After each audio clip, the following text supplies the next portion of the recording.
Hi, I'm Steve Miller, President of Miller Sports Properties, and I'd like to personally welcome you to the 2014 Larry H. Miller Tour of Utah. It all gets underway in Cedar City with Stage 1. The race heads north for a climb up to Bryan Head Ski Resort.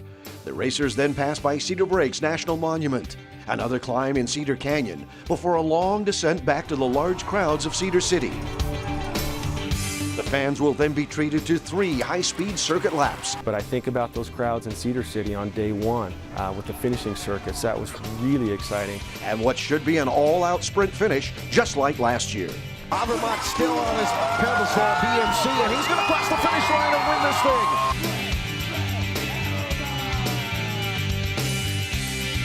Hi there, I'm Vicki Varela, Managing Director of the Utah Office of Tourism, Film, and Global Branding. We are thrilled to welcome the Tour of Utah for the 2nd year in a row on Scenic Byway 12. After just 1 year, Stage 2 of the Tour of Utah has become a legend in American bike racing. To go through these iconic national parks that I remember visiting as a kid and racing our bikes through them was something that, for me, was absolutely mind-blowing. The only thing that could make that breathtaking road better is to see international cyclists riding it and giving us a glimpse of that Red Rock country. And it makes people say, I gotta go have that experience. The race starts off in Panguitch and heads out on Scenic Byway 12. The riders pass through many national parks and monuments, as well as the scenic towns of Tropic, Escalante, and Boulder. It's not so often that we're racing in, sort of national monument type atmosphere. So it was really fantastic to do that and to be so in such a beautiful area. A descent down Boulder Mountain sets up what should be another sprint finish towards Capitol Reef National Park and the beautiful town of Torrey. I think about the finish coming into Torrey. And it's Michael Matthews who's going to get it this time. Today, he goes good and takes stage number 2. When Michael Matthews won that sprint, it was just by maybe a wheel length. It's always been a dream to finish there, so I recollect on that day with a lot of fondness.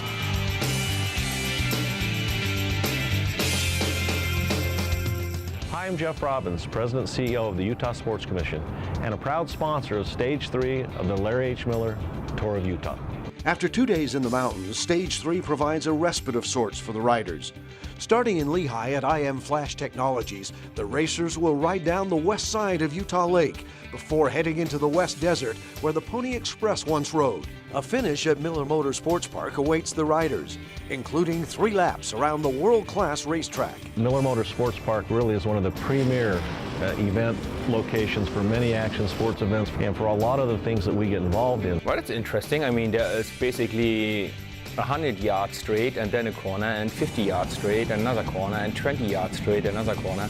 So yep, that's gonna shake it up a little and make it a little bit more interesting, exciting, and tricky. Also this year, the Tour of Utah is proud to announce the guys won't be the only riders on the racetrack this day.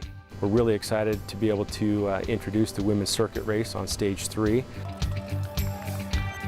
Hi, I'm Brianna Wall with Team Optimum Pro Cycling presented by Kelly Benefit Strategies. Racing on our kart track's really awesome. It's fast and it can be technical, but it's great for maneuvering within the field and keeping it fun. Women's cycling has come a long ways. It's very exciting, it's very competitive, and we're going to have some great racing take place that day. Hi, I'm Sarah Tolliver, President and CEO of Visit Ogden. We're excited to welcome Stage 4 of the Tour of Utah to Ogden. Historic 25th Street in Ogden is the site of the start for Stage 4. It's a day for the climbers as the race heads north to the North Ogden Divide for 2 ascents on the day. If that's not enough, new this year, one of the toughest climbs in Utah awaits. The ride up to Powder Mountain Ski Resort should provide a major shakeup in the GC on this day. North Ogden Divide has a reputation here in our community as being one of the toughest climbs around, but Powder Mountain is in a world all of its own. It's a new climb. I think it's going to shock a lot of riders. Powder Mountain is one of the toughest climbs in North America. We're excited to see these cyclists tackle those 2 climbs. The scenery they're going to see along the way is absolutely stunning. So I think that it will be a really interesting stage, but I think it'll be a lot of fun for those spectators, if they really want to see some cyclists suffer, I think that's the place to do it. Hi, I'm Todd Hegman, Technical Director for the Tour of Utah, and welcome to Stage 5. For the first time in race history, the Tour leaves the state of Utah and starts in Evanston, Wyoming. The Tour de France often starts outside of the borders of France. So knowing that there was a precedent for it on the world's biggest races, we said, hey, why not in Utah? The race heads out of town on Highway 150, where a climb up Bald Mountain Pass awaits. At 10,715 feet above sea level, this is the highest point the Tour of Utah has ever reached. With a long descent down the Mirror Lake Scenic Byway into Camas Valley, expect another sprint finish. We're going over one of my favorite roads, which is the Mirror Lake Highway and up and over Bald Mountain Pass.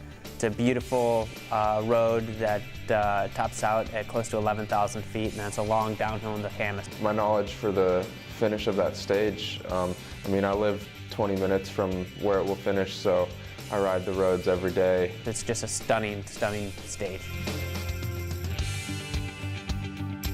Hi, I'm Dennis Jolly, Senior Director of Marketing at University of Utah Healthcare, proud sponsors of Stage 6, the Queen's Stage, at the 2014 Tour of Utah.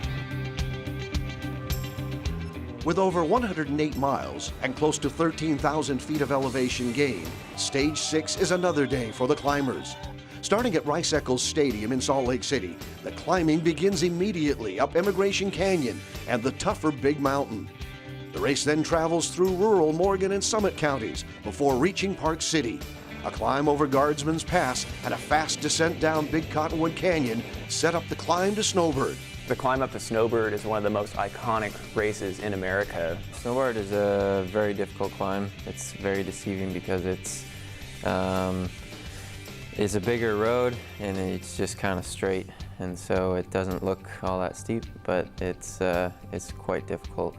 Big crowds will be at Tanner's Flat to cheer on the riders as they make the final push to the finish line. They just go nuts there with throwing dollar bills at you and hot dogs and beer and all kinds of stuff. Oh yeah, I've gotten beer, hot dogs, dollar bills, many dollar bills. It's really cool because the atmosphere there it's crazy. There's so many people, trying to hand you whatever they can. Watching Chris Horner just crank it up the Little Cottonwood Canyon last year to win the Queen's Stage. Chris Horner's got him. Horner out in front of Danielson. Can he hold on? He's looking for the finish line. It's going to be Chris Horner.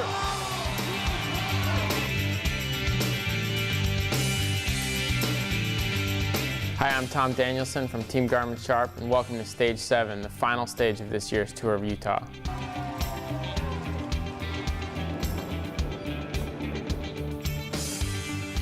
Stage 7 is more than just a victory lap for the winner. The race can be won or lost on this day. The riders start off in Park City before heading out east into Summit County, where a short but tough climb awaits at Wolf Creek Ranches with grades of close to 20%. The race then passes through the towns of Heber City and Midway before they face the Tour's toughest challenge, the climb up Empire Pass. Empire Pass is the only climb of the year where we have special gearing just for it. I'd say Empire Pass is probably my favorite climb in the entire world. It's really, really steep, so you're using your arms, and that takes a lot of the oxygen out of your body that you have to use for your legs. So it really puts a strain on your lungs and it makes it a really unique climb. A fast descent will bring the riders to huge crowds in Park City. We come out of the Tour mostly where we have a lot of crowd, but I would say in the Tour of Utah, the crowds are as good as in France. All waiting to see who will be champion of the 2014 Larry H. Miller Tour of Utah. Where does this win rank, Tom? No.